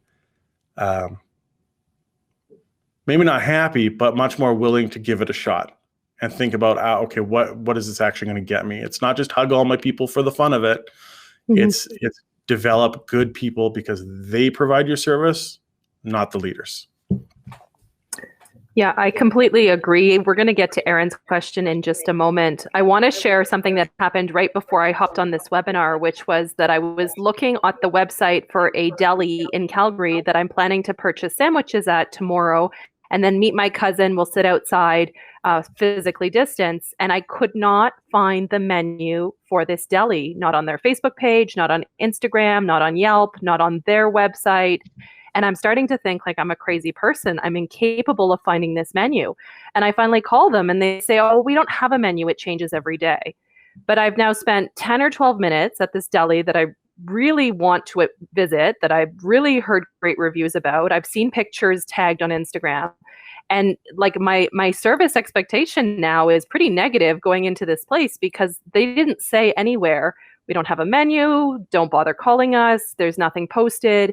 And it's interesting because all of your session, Josh, is really speaking my love language now, because I, as a for-profit business owner, I tend to think now and analyze these situations, and we can apply them to our pools. How many times has somebody not gotten into swimming lessons, or they got the time wrong, or the schedule changed and it wasn't posted in the place that they normally check? And like you said, these combustion points and these explosion points are really a huge problem for us in aquatics that I think is something that we should be looking at. I'm going to sneak in there really quickly. I've often traveled, as you do, for a lot of this kind of stuff. And, I might talk to people and they'll say, well, there's a couple of different Starbucks nearby. Go to this one, not that one, because it's the good one. Yeah, and exactly. And it's something, doing this work has got me really thinking, because go back to that compass model, right? Needs, wants, stereotypes, and emotions. The power of stereotype is huge. Like, how many people go to a restaurant or cafe and have a lousy experience? You've maybe dealt with one kitchen staff, one server, maybe one host or hostess. And some people will write off entire chains. Like, oh, I hate so-and-so now because I had one bad experience. That's not fair, but we do it every day. So, and even to transition to Aaron's question, like, part of the tips, Pat Lencioni, again, is another great resource. He usually talks like high-level leadership, CEO type stuff, but he wrote a book that was originally called 3 Signs of a Miserable Job.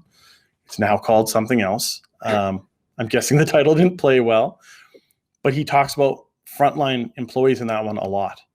And what he would call relevance, we talked about in this session a bit. And for new staff, the recommendation from those kind of experts, and just from my anecdotal evidence working with very young, very green staff groups over the years, is they need to understand that they matter, that they're part of it, and that they have the power to again, make those really good moments and make those really bad moments.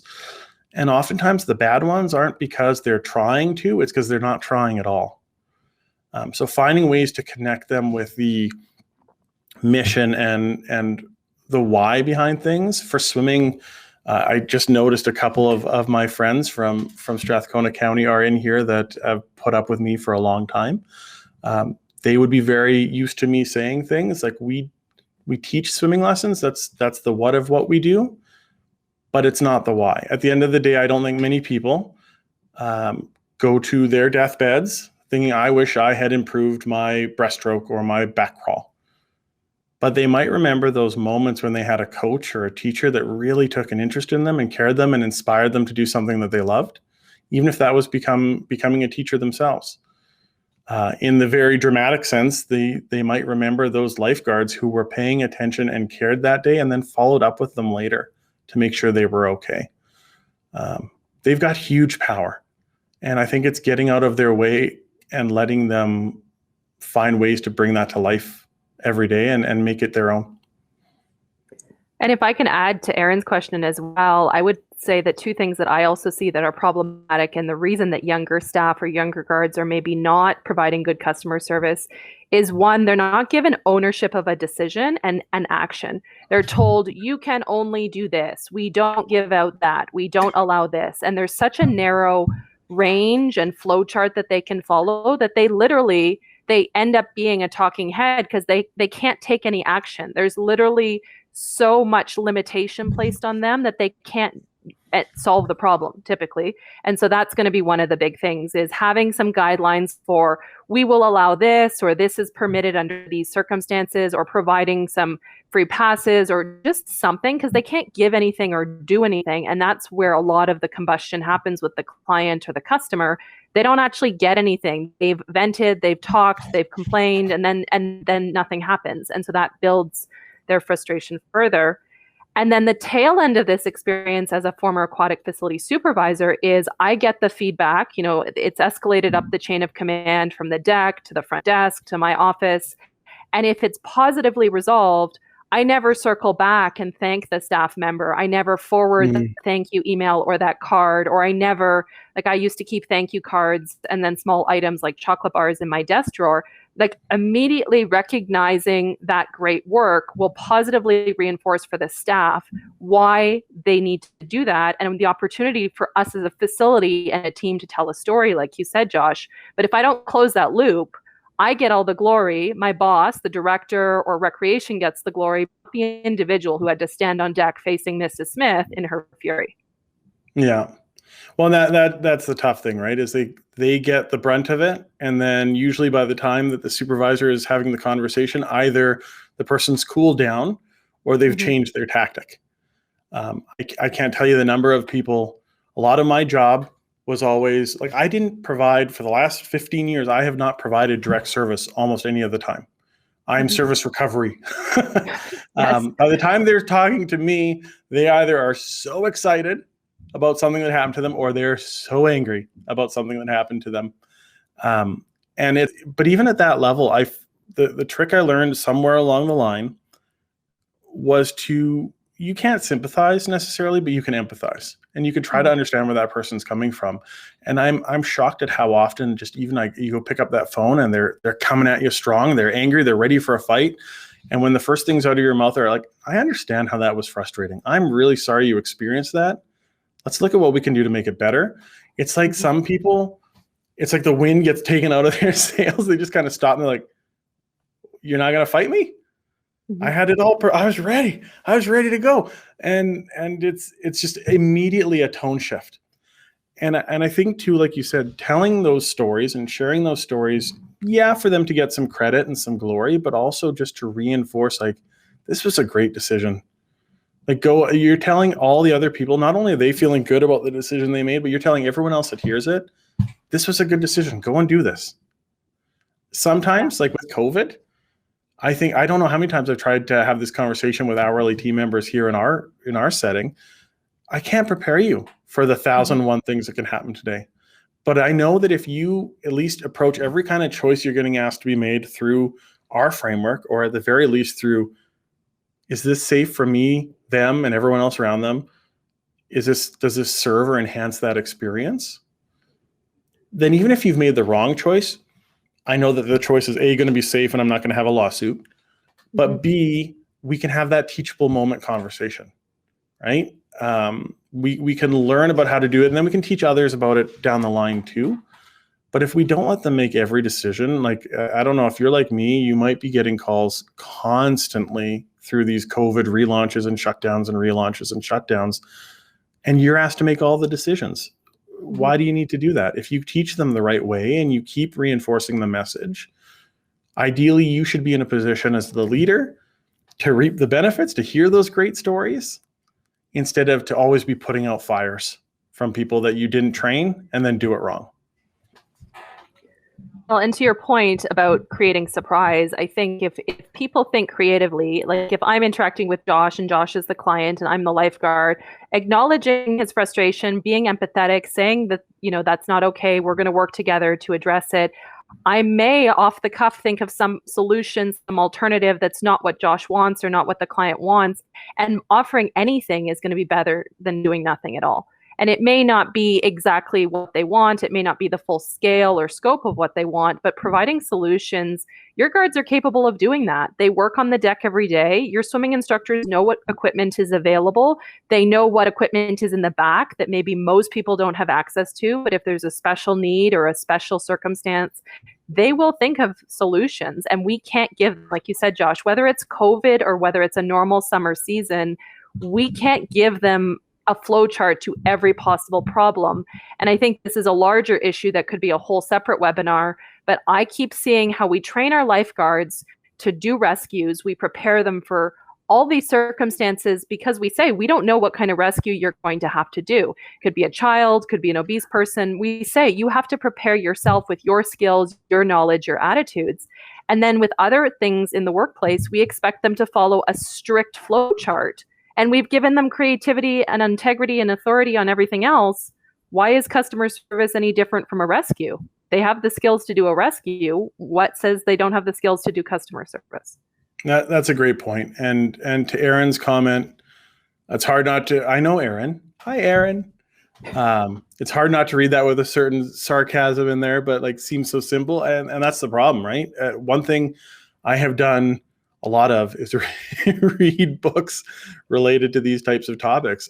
And it's almost never universally been complicated. but the act of doing it is so time and energy consuming. I think about, like, again, it's not service specifically, but it matches the intent. Some of our friends here in the aquatics world, we had this rule that we've adapted from somewhere else. It was the 24/7 rule that we called it, but it was like, I think normally it's the 24/48 rule or something. That meant if you have a conflict with someone, think about it, take 24 hours, cool off. And then if you need to deal with it, you need to deal with it within the next 48 hours. No more storing up hurts over 10, 20 years and then letting them all explode out of you at once. And we would teach it because there was a problem. So we'd teach it to everyone, they get good, and then we'd let it go. And then a few years would go by and then another big thing would come to the head and you're like kicking yourself saying, why did I stop talking about this? It would have solved maybe not the problem, but it would have prevented it from getting to that explosion point. But we backed off. Or like our team would talk service a lot, and then you'd feel like they're bored of it. I said to Katie last night, I said, there was a point there where I was at every aquatics conference in Western Canada for a couple of years, and I felt kind of bad, like I'm telling them something that someone in here has already heard before. But it's that good refresher moment sometimes, and I guess the challenge there for us as leaders is to go out and find new stories in between these moments, so that when we talk to our groups about service again, we start sharing these stories from people that work there and the impacts they've had on guests. And if you go looking, you're going to find some really cool Josiah type stories. They might not be as dramatic, but I can think of a dozen right off the top of my head that I've experienced in the past few years. And I'm sure your teams are full of them that you've never heard before as well. Let's do a last call for questions. We're going to start to wrap up. I want to mention what Josh, you just said. I think throughout the presentation, I loved kind of every organization should have guiding principles and values and mission, but not getting too caught up in the process, but just kind of picking something and sticking with it. So Disney's safety, courtesy, show efficiency, but also that connection and having people get the right feeling. I want to kind of finish on where should people start? Because I know this is an overwhelming topic. People think, well, Disney's had years to implement this. I have, 40 lifeguards that I don't even see in person. We're meeting on Zoom and we're in a facility with hundreds of staff and huge facilities, and I don't have control of other work units. So what can we do in the aquatics area specifically? Can we start with one shift or one day or one principle? How would you start if you said, okay, I want to start and it's COVID and I need to start small? What small steps would you recommend? There's a spot we go in the staffing section in the workshop, and it comes from Disney, and it's this idea of think global, but start local. Okay. We give ourselves permission, we let ourselves off the hook is probably a better way of saying it, by thinking, well, if I was the manager, I could do this change or that change to make it better. But then you get to that manager point and you realize that you're still caught in that trap saying, well, if I was the director, we could really change things. If I was the CEO, then we could do it. Well, one solution to that is then go out and become a CEO and start your own company. Those of us that are stuck maybe more in the levels is think globally, think about what that big change could look like, but start little by little. There's a couple of great Disney examples, and that's what I go back to. Like, go back to your team. I'm constantly amazed at when we do these sessions with work groups. They'll say that they've worked for people that were afraid of ideas. It doesn't mean you have to do everything, and they should know that not every idea is a good one, but how are you listening to them? Because if you've gone to Disney and done FastPass, that came out of CAST. I don't know about FastPass 2.0, the latest one. It's just further refinements. But that initial idea of take a ticket and come back for your ride reservation system came out of the CAST, as well as something that Disney Custodial does, which is design. They'll go out there and they will paint pictures of like Mickey Mouse or Goofy or Tinkerbell using just the tools of their trade, the mop bucket or the broom bucket and their brooms. And it's very staged now because they're all taught about it. But I can just imagine the first people, I think it was Hong Kong Disneyland, where someone was probably bored and there was a puddle and he's like poking it in there and he's just an artist and started doing it. That changed the culture of custodial. They teach it now to custodians across the Disney parks. They teach them art. Like, you signed up to clean up garbage and you're getting an art class. And what's fascinating is that when you see it happen, there'll be this little glom of people, like maybe 50, 100 people, that are watching this person just draw a picture in the sun. And it adds to the story. It adds to the moment. It doesn't cost anything. If they have to be cleaning up a protein spill, they go do that instead. But in those moments where there's downtime, it's just a little way to spark, what is it, Brene Brown, I think, spark joy. That just is a way to contribute to that. We create happiness. It doesn't have to be big. It doesn't have to be bold.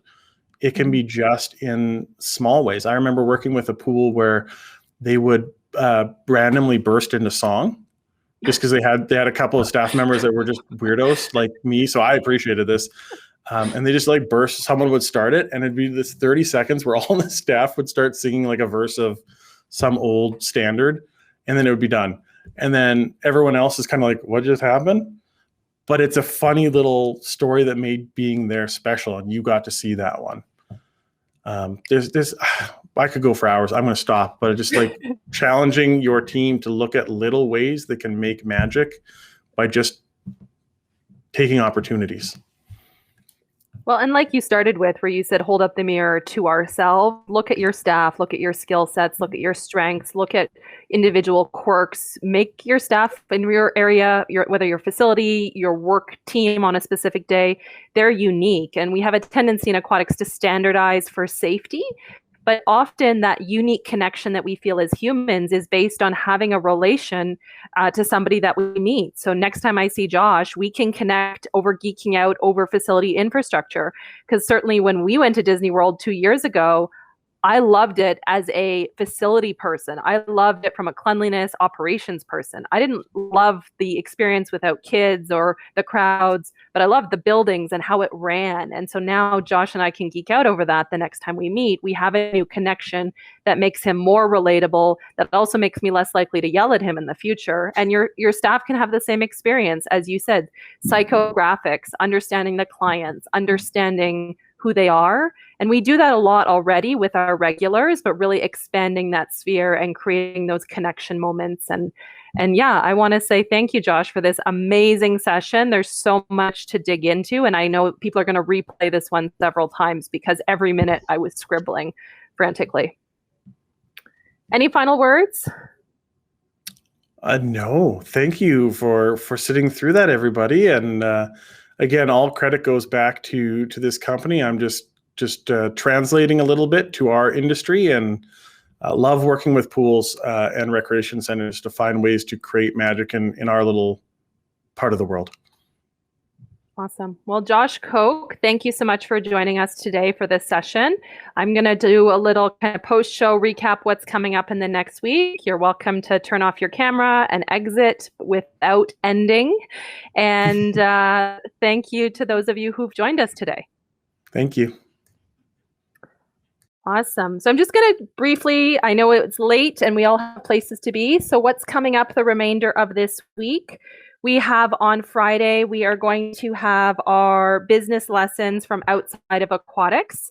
Let me go ahead and put that link in the chat box. If you'd like to join us, we're going to hear from Pam Wright, who is a vice president at Adobe, the software company. She's going to be sharing some lessons that she's had from her career, professional development, working in a large organization, and some perspectives on how we can focus on our own careers. We have a tendency in aquatics to put our facilities and our staff above our own career, and really just thinking about what are some of the lessons we can take from the business world and reapply them to ourselves in the aquatics and recreation field. So that is coming up on Friday. Also later this afternoon, in about 2.5 hours on Facebook, I am going to be doing a Facebook Live with Jenny Hayes, who is a recruiter from the Hayes Group. She's based in North Carolina, and we are going to be talking about fit over function in recruiting and job hiring. So this is more for people who may be looking at new jobs right now because of the pandemic, because of the changes we've seen in aquatics and recreation. You might be out of a job, you might be potentially out of a job. You might be looking at your job and what that future looks like. So we're going to have just a natural conversation about what that looks like in terms of being aware about how to get a job in the current climate and things to think about in your career. Next week is the second last week, the penultimate week of POOLaide webinars. So we do have sessions on Monday, Wednesday,